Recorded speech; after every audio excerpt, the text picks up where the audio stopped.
So this is a fact of life. We are between two worlds. हम लोग दो संसार के बीच में हैं, दो वर्ल्ड के बीच में हैं. Large part of the country, जो बहुत बड़ा पार्ट है कंट्री का, आर अंडर डेवलप, वो बहुत ही अंडर डेवलप है, पिछड़ा हुआ है. And but we have pockets of highly sophisticated development. पर हमारे पास जो है वो हाईली सोफिस्टिकेटेड का मतलब है हाई स्टैंडर्ड, है ना. एक स्टैंडर्ड तक हमको जाना है, हमारी कंट्री को डेवलप करना है. तो कुछ लोग जो हैं वो हाईली डेवलपमेंट की ओर जाना चाहते हैं. And balancing between these two in very difficult. और जो दूसरे पहले जो है वो अंडर डेवलप है, वो वहीं तक रहना चाहते हैं. दूसरे जो है अपने आप को पॉलिश्ड करना चाहते हैं, एक हाई स्टैंडर्ड पे लेके जाना चाहते हैं, डेवलप करना चाहते हैं. तो ये जो दोनों हैं, इन लोगों के बीच में बहुत डिफरेंस है और इनको बैलेंस करना भी बहुत डिफ़िकल्ट है. Similarly the path we have chosen is specially an Indian path. समानता वही कि जो पाथ हम लोगों ने चूज़ कर लिया है वो कौन सा पाथ है, एक इंडियन पाथ है. We want to take what is good in India's tradition. We want to take, हमें वो चीज़ लेनी चाहिए जो कि गुड हो. What is good in India's traditions, India के ट्रेडिशंस के लिए. इन इंडियाज़ कल्चर, इंडिया के कल्चर में. In India's old experience, in India's की जो पुराने एक्सपीरियंस है. But we also want to take advantage of anything. पर हमें और भी कई चीज़ों के एडवांटेज लेने चाहिए. That has happen in the world, जो कि संसार में होती है, उनके भी एडवांटेज हमें लेने चाहिए. Which can help us to better the lives of our people, जो कि हमें मदद करेगी हमारे कंट्री के पीपल की लाइफ को बेटर तरीके से जीने की. To create a stronger nation, एक नए स्ट्रॉन्गर नेशन को रचने के लिए हमें हेल्प करेगी. And to forge ahead into the future, और जो कि मजबूती देगी हमें हमारे फ्यूचर में. टुडे द कैपिटलिस्ट वर्ल्ड, आज जो है वो कैपिटलिस्ट वर्ल्ड है. एंड कम्युनिस्ट वर्ल्ड और कम्युनिस्ट वर्ल्ड है. दैट मीन्स पर्टिकुलर कम्युनिटी या पूंजीवादी वर्ल्ड है. Are both aiming at the same thing, और दोनों का ही उद्देश्य क्या है, एक ही चीज़, सेम चीज़ है. India is not aiming at that kind of life, और इंडिया जो है वो इस तरीके का कोई भी उद्देश्य लाइफ का नहीं रख रही है. We are trying to have an entirely different pattern. हम जो है वो कोशिश कर रहे हैं पूरी तरीके से डिफरेंट पैटर्न को एक्सेप्ट करने की. वेदर वी शैल सक्सीड, यदि हम सक्सीड होते हैं. आई डू नॉट नो, मैं नहीं जानती. We have embarked. What is the meaning of embark, यानी वो हमारी इनिशियली या इनिशिएटेड, या हमने वहाँ पे शुरुआत की होगी, वही चीज़ होगी. Of our industrialisation, we have embarked on our industrialisation, मतलब हम लोग हमारे इंडस्ट्रियलाइजेशन, औद्योगिकरण की शुरुआत पर है. एट अ पीरियड, उस समय पर, which is much more difficult, बहुत सारी परेशानियां हैं, बहुत सारी डिफ़िकल्टीज़ हैं. That what the advance countries of the world faced when they industrialise. हम वही चीज़ों को, डिफ़िकल्टी को फेस कर रहे हैं जो कि एडवांस कंट्रियां हैं, हमसे एडवांस कंट्रियां हैं वर्ल्ड की, उन्होंने अपने इंडस्ट्रियलाइजेशन के समय फेस की थी. I do not have to remind you, मतलब मुझे कोई रिमाइंड करने की आवश्यकता नहीं है.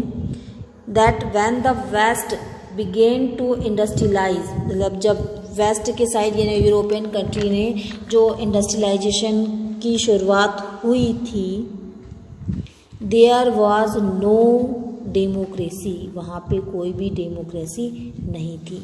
There was limited democracy in England, उस समय इंग्लैंड में लिमिटेड डेमोक्रेसी थी, but there was no adult franchise, और वहाँ पे कोई एडल्ट फ्रेंचाइज भी नहीं थी, that means a right to vote भी नहीं था, एज वी हैव नाउ, जैसा कि अभी हमारे पास है। There were no labour law, वहाँ पे कोई मज़दूरों के लिए नियम नहीं थे। There was nothing to protect the worker, वहाँ पे कोई भी ऐसे नियम नहीं थे जो कि वर्कर को प्रोटेक्ट कर सके।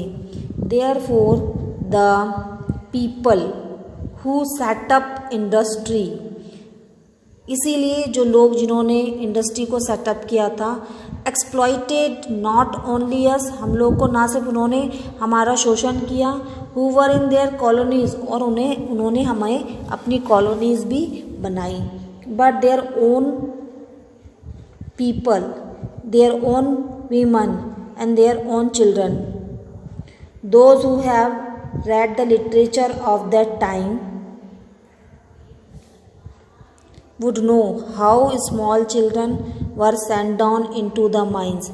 तो उनके खुद के ही बच्चे, उनके खुद के ही वुमेंस जो है और उनके जो लोग हैं, वो जब उन लिटरेचर को देखेंगे तो वो ये देखेंगे कि किस तरीके से उन्होंने छोटे बच्चों को जो है वो माइंस में भेज दिया, because there was no space, क्योंकि उनके पास कोई स्पेस नहीं था फॉर एडल्ट टू गो, कि वहाँ पे एडल्ट जाए।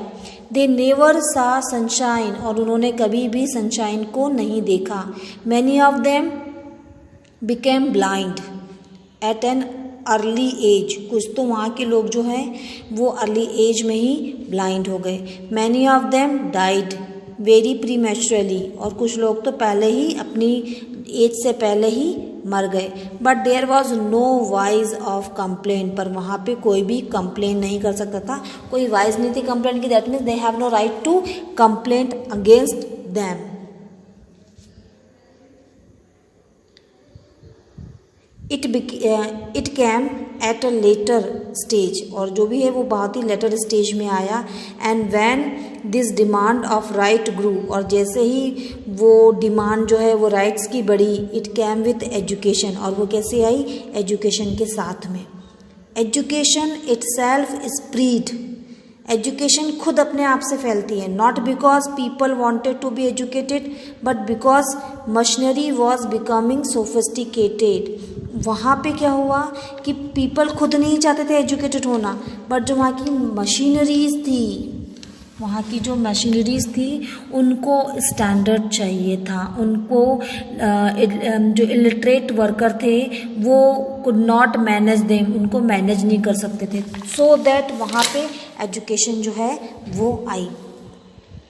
Education was taken up, education ली गई because it was needed to run the machine better, क्योंकि मशीनों को बेटर तरीके से चलाने के लिए इसकी आवश्यकता थी।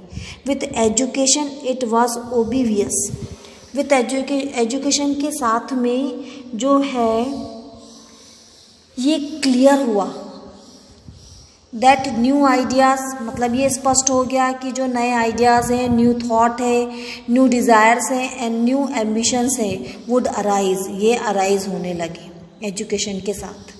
But that time these western nation had their sources to meet the demand of worker, but उस समय जो है ये जो वेस्टर्न नेशंस थे वो लोग अपनी डिमांड के लिए जो है वो वर्कर और सोर्सेस को ढूंढ रहे थे। दस the political revolution came after the industrial revolution, तो इसके बाद में जो है वो राजनीतिक क्रांति आई इंडस्ट्रियल रिवॉल्यूशन के बाद में। But in our country we have started the concept of work and responsibility, पर हमारी कंट्री में हमने जो स्टार्ट किया है द अदर वे, दूसरी वे में, we started with the political revolution, हम लोगों ने स्टार्ट किया ये सारी चीज़ें पॉलिटिकल रिवॉल्यूशन के साथ में, with demand for right, right की डिमांड के साथ में, rather than with the concept of work and responsibility, और साथ ही साथ में वर्क और रिस्पॉन्सिबिलिटी के कंसेप्ट के साथ में। यहाँ पे जो इंदिरा गांधी ये बताना चाह रही थी कि जब यूरोपियन कंट्रीज़ में इंडस्ट्रियलाइजेशन हुआ तो that time there In the European countries there were no right of worker, there no right to vote, no political revolution, but हमारी कंट्री में इंडस्ट्रियलाइजेशन के पहले ही पॉलिटिकल रिवॉल्यूशन हो चुकी है। हम लोगों के पास राइट है वोट करने के लिए। हम लोग पहले ही वर्क और राइट पर जो है वो डिस्कस कर चुके हैं, उस पर हम लोग काम कर चुके हैं। सो हमें इतनी प्रॉब्लम नहीं होगी। The demand are getting higher and higher, जो डिमांड है वो और ज़्यादा बढ़ती गई and these create great economic difficulty for us, और ये जो क्रिएशन है वो ये जो डिमांड है वो हमारे लिए इकोनॉमिक डिफ़िकल्टीज जो है वो लाती गई। Without discipline nothing can be achieved, बिना किसी डिसिप्लिन के कुछ भी अचीव नहीं कर सकते हैं। Take an example of river, हम एक एग्जाम्पल लेते हैं रिवर का। River are very important for the life of country, river जो है बहुत ही इम्पोर्टेंट है हमारी लाइफ की, हमारे कंट्री के लाइफ के लिए।